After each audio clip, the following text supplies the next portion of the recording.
여호수아가 아침에 일찍이 일어나 백성을 점호하고 이스라엘 장로들과 더불어 백성에 앞서 아이로 올라가매 그와 함께 한 군사가 다 올라가서 그 성읍 앞에 가까이 이르러 아이 북쪽에 진친이 그와 아이 사이에는 한 골짜기가 있더라. 그가 약 5,000명을 택하여 성읍 서쪽 베델과 아이 사이에 매복시키니 이와 같이 성읍 북쪽에는 온 군대가 있고 성읍 서쪽에는 복병이 있었더라. 여호수아가 그 밤에 골짜기 가운데로 들어가니 아이 왕이 이를 보고 그 성읍 백성과 함께 일찍이 일어나 급히 나가 아라바 앞에 이르러 정한 때에 이스라엘과 싸우려 하나 성읍 뒤에 복병이 있는 줄은 알지 못하였더라. 여호수아와 온 이스라엘이 그들 앞에서 거짓으로 패한 척하여 광야 길로 도망하며 그 성읍에 있는 모든 백성이 그들을 추격하려고 모여 여호수아를 추격하며 유인함을 받아 아이 성읍을 멀리 떠나니 아이와 베델에 이스라엘을 따라가지 아니한 자가 하나도 없으며 성문을 열어놓고 이스라엘을 추격하였더라. 여호와께서 여호수아에게 이르시되 내 손에 잡은 단창을 들어 아이를 가리키라. 내가 이 성읍을 내 손에 넘겨주리라. 여호수아가 그의 손에 잡은 단창을 들어 그 성읍을 가리키니 그의 손을 드는 순간에 복병이 그들의 자리에서 급히 일어나 성읍으로 달려 들어가서 점령하고 곧 성읍에 불을 놓았더라. 아이 사람이 뒤를 돌아본즉 그 성읍의 연기가 하늘에 닿은 것이 보이니 이 길로도 저 길로도 도망할 수 없이 되었고 광야로 도망하던 이스라엘 백성은 그 추격하던 자에게로 돌아섰더라. 여호수아와 온 이스라엘이 그 복병이 성읍을 점령함과 성읍의 연기가 오름을 보고 다시 돌이켜 아이 사람들을 쳐 죽이고 복병도 성읍에서 나와 그들을 치매 그들이 이스라엘 중간에 든지라. 어떤 사람들은 이쪽에서 어떤 사람들은 저쪽에서 쳐 죽여서 한 사람도 남거나 도망하지 못하게 하였고 아이 왕을 사로잡아 여호수아 앞으로 끌어왔더라. 우리는 모두 삶에서 크고 작은 실패를 경험합니다. 때로는 그 실패가 우리 스스로의 잘못으로 인해서 비롯되기도 하고 때로는 판단의 부족력 혹은 무엇인가를 잘 준비를 하지 않아서 우리에게 찾아오는 결과이기도 합니다. 중요한 것은 그럼에도 불구하고 실패 자체가 아닙니다. 더 중요한 것은 그 실패 이후에 우리가 어떤 태도로 다시 삶을 바라보고 어떤 방향으로 걸어 나가느냐, 이것이 더 중요한 것이죠. 자, 그래서 오늘 우리가 함께 다루게 될 여호수아 8장 10절에서 23절의 말씀은 바로 그 부분을 우리에게 도전하고 있는 겁니다. 실패 이후에 다시 시작, 어떤 모습이어야 하는지를 한번 오늘 말씀을 통해 생각해 보고자 합니다. 엊그저께도 말씀드렸던 것처럼 아이성 전투의 첫 패배는 이스라엘 백성들에게 굉장히 깊은 충격이었습니다. 이제 막 가나안 정복을 시작한 그들에게 이 전쟁의 패배는 단지 군사적인 실수 이상의 의미였지요.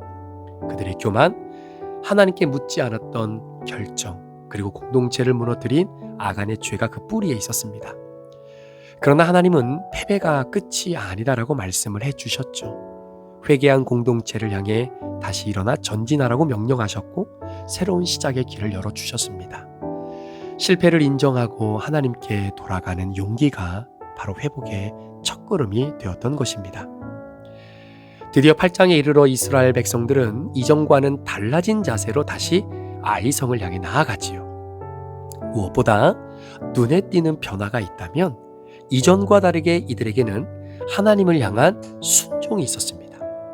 하나님이 지시하신 매복 작전, 그리고 공격의 타이밍, 뿐만 아니라 여호수아가 칼을 하늘로 들어 성을 가리키는 행동까지 모든 하나하나의 과정이 하나님의 말씀을 따라 이루어지게 됩니다. 과거의 실패는 그들을 겸손하게 만들었고 그 겸손은 말씀에 귀를 기울이는 자세로 이어지게 됩니다. 자, 그 모습 속에서 우리가 한 가지 사실을 발견하게 되는데요.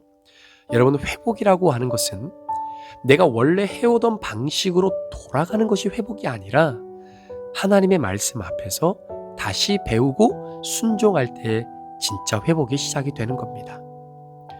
또한 오늘 본문은 하나님이 우리에게 두 번째 기회를 주시는 분이다 라고 하는 이 사실을 우리에게 굉장히 선명하게 드러내고 있는 것을 보게 됩니다. 자, 실패 이후에 하나님은 여호수아에게 괜찮아, 두려워하지 마, 다시 올라가면 돼, 이렇게 말씀해 주시거든요. 여러분, 이 말씀은 단순히 위로가 아니라 하나님이 여호수아와 함께 하시겠다라고 하는 하나님의 고백이기도 하고 선언입니다. 하나님은 죄를 회개하는 사람에게 실패를 딛고 일어설 기회를 주시는 거죠. 우리의 연약함과 실수보다 하나님의 회복의 은혜가 훨씬 더 크다는 사실을 우리는 오늘 말씀을 통해 다시 한번 기억하게 됩니다. 여호수아 8장은 공동체 회복이 어떻게 가능해지는지를 보여주는데요. 첫 패배 때 이스라엘은 분열이 되었습니다. 공동체 전체가 아간이라고 하는 한 사람의 죄로 인해 흔들리고 있었습니다. 그러나 두 번째 전투에서는 매복하는 부대, 정면으로 공격하는 부대, 그리고 여호수아를 따르는 전체 군대가 하나의 흐름 속에서 일사불란하게 움직이고 있는 모습을 보게 됩니다. 하나님 중심으로 다시 정렬된 공동체는 이전과 비교할 수 없는 힘을 발휘하게 되는 거죠. 영적인 회복은 언제나 공동체가 하나님의 뜻 아래에 다시 연합할 때 일어난다라고 하는 사실을 우리는 이 전투를 통해서 다시 한번 깨닫게 됩니다.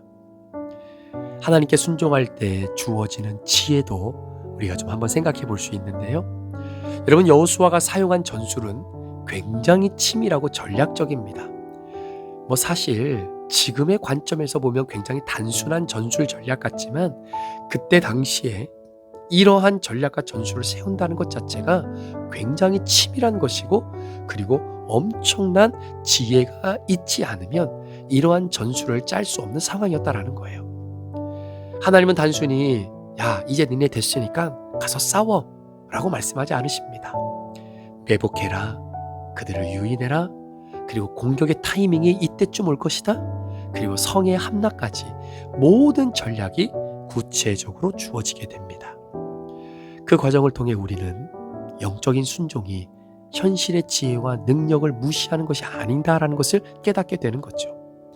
하나님께 귀 기울이는 사람에게는 일상의 현실 속에서도 지혜와 전략이 따라온다라는 겁니다. 우리 사랑하는 성도 여러분, 오늘 하루를 살아가시면서 하나님께 귀를 기울이는 여러분에게 여러분들이 처한 일상의 현실 속에 하나님의 지혜와 전략이 따라올 것입니다. 사랑하는 아들아, 사랑하는 딸아, 오늘은 이 부분에서 이렇게 하는 게 어떻겠니? 오늘은 이쪽 상황에서 이렇게 말하는 게 어떻겠니? 오늘 네가 어떤 중요한 회의를 가는데 이 회의에서 이렇게 한번 생각해보고 이렇게 한번 말하는 것이 어떻겠니? 하나님께 귀를 기울이고 주님이 주시는 지혜로 오늘 내 인생의 전략과 전술을 우리가 만들어갈 때 반드시 그 인생은 실패할 수 없다라는 것이죠. 오늘 본문 말씀 가운데 굉장히 인상적인 장면은 여호수아가 칼을 들어 아이성을 향해 가리키며 전투가 끝날 때까지 그 손을 내리지 않은 모습이었습니다. 여러분, 지도자의 믿음이 공동체 전체에 영향을 미치고요. 지도자가 하나님을 신뢰할 때 공동체는 그 신뢰 안에서 움직이게 되는 겁니다. 한 사람의 믿음이 공동체를 회복시키고 하나님의 일을 완성하는 데 중요한 힘이 될 수 있는 것을 보여주듯이 한 공동체의 리더로 살아가는 우리 사랑하는 성도 여러분, 여러분이 들고 있는 그 믿음의 칼이 아이성을 향해 가리키며 전투가 끝날 때까지 그 손을 내리지 않는 그 믿는 그 지도자의 손길이 여러분의 손길이 되기를 원하고, 가정의 자녀들이 힘들고 아플 때 기도하는, 손들고 기도하고 예배하는 그 부모의 손이 내려오지 않는 것을 보며 다시금 회복되어지고 그 가정이 살아나는 그런 아름다운 은혜가 오늘 우리 가운데 있기를 원합니다.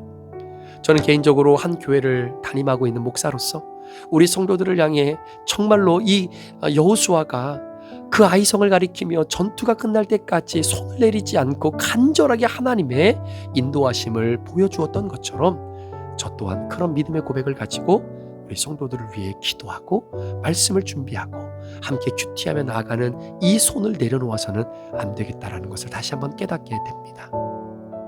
오늘 여호수아 8장 10절에서 23절의 이 말씀, 오늘 우리에게 마지막으로 이렇게 고백하고 있는 것이죠. 실패는 끝이 아닙니다. 실패를 인정하고 하나님께 돌아올 때 하나님은 우리에게 새로운 시작을 주십니다. 저는 이 말씀이 제 인생에 너무나 뼈저리게 느끼게 되고 제 인생 속에서도 실패를 경험하고 눈물과 상처로 앞이 보이지 않은 삶 속에 그 모든 것들을 하나님 앞에 내려놓고 다시금 새롭게 시작할 수 있는 그 은혜를 주셨던 바로 그 하나님의 신실하심.